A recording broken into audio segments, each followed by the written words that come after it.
It started with us just having a look in the market ourselves. Started going with the opening for inspections. Saturday started getting eaten up. That lasted a whole 3-4 weeks. And I thought, hang on, I've got a pregnant wife and a toddler and my whole weekends were gone. I said, no, I can't do this. You came in for evaluation of the house and you mentioned, have you looked at our advocacy? That's how it all started, I guess. Having the opportunity to speak to you and letting you know what we actually do and how we can help you actually secure a house. And you're actually different. Because there's not too many people that actually want to buy first, then sell. So you're probably out of the norm, really. 9 out of 10 people would want to sell first and then buy. Where the market was, there was a lot of uncertainty about what the true value was of houses. There was stuff that was underquoted, there was stuff that was overquoted. So you'd go, and then you'd go to an auction, and you've just wasted a whole weekend. So I was sending Marty stuff on, a Saturday night, and what do you think of this? And he'd say, look, I'll be honest with you, Ahmad, it's actually worth this. They have underquoted this, it's not it. And then he'd send something back, or what about this? And I hadn't even seen it. Like I knew as a dad what you were looking for. You needed to have 2 living rooms, the amount of bedrooms, you needed room for the pool, the trampoline. And we just kept on looking at various different houses. We're pricing them up. Obviously the connections I had with the agents out there. We've found this amazing off-market property. As soon as I saw it online... What did you do? You called me. So called me and he goes, I found the house, they're buying it today. I was like, what do you mean? Have they seen it? He went, no, they're going to love it. It is perfect for them. You knew straight away. The terms, which was so important to Omar, because obviously, we got a 120-day settlement for him, 10% deposit, which gave him heaps of time for Lana and her team to move your home.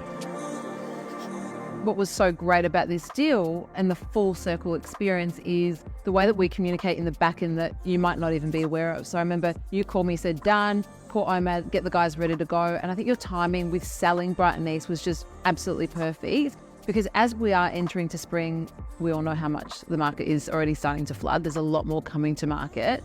But from a timing perspective, being able to marry up your settlements and align all the deal mechanics in the back end was so good to have that, wasn't it? Because we knew we were working towards a certain timeline. We knew that we had a very tight deadline with a baby coming. So we had the auction on the Saturday and baby came on the Wednesday. Crazy.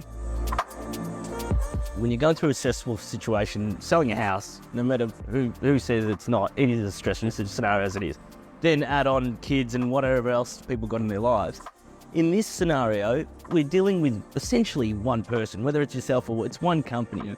And what I say to you is already, filtered to yourself, to the sales team. So it all kind of worked. Like we said with the sale, we had that sale done and dusted on the Tuesday. Lana was knocking on the door on the Thursday to say, here's the plan. We have a responsibility from your selling side to make sure that we deliver, that you get the number that makes commercial sense to unlock the next chapter, that your settlement aligns, that the terms are clean, that puts you in the best position because you bought through us. And that is a lot of pressure. I said to Marty, God, we've got to deliver here and really make it seamless because we've transacted for them on the other side. So you really want that seamless flow with that entire experience because if you didn't sell within a certain date and your settlement didn't align, that jeopardizes you and your young family.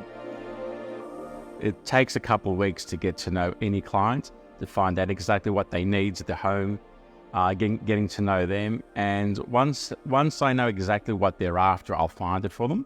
And once I find it for them, it's then pricing it up and making sure they can afford to buy.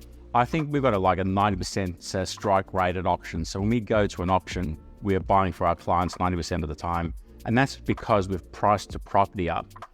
We've told them what the price of the property is worth. So when they go to auction, they're mentally prepared to pay what the property is worth, and they're getting the property. I remember you saying to me, look, Ahmad, no, look, honestly, that house, they've underquoted. Yep. It's going to go for more. Checked it online on the Monday, it had gone for hundreds of thousands of dollars more. Then I'm like, oh, well, hang on, that's just saved me my Saturday, wasting my time going there. So then all of a sudden, within a couple of weeks, you start getting that confidence of this guy knows what he's talking about. He's got data and information that I'm not equipped. I thought I was, but I wasn't equipped of having. We look at a lot of houses for our clients, and we actually price them up just to show them where it sits in the market. Even though it's not the right house for the client, I like to price them up and go, well, this house is going to go for X amount. Yeah. And you ring them up in the wing, then I just send them, go, look, it's sold for that, and they go that. And that's what you're saying, that confidence then builds in them that we are knowing what we're doing.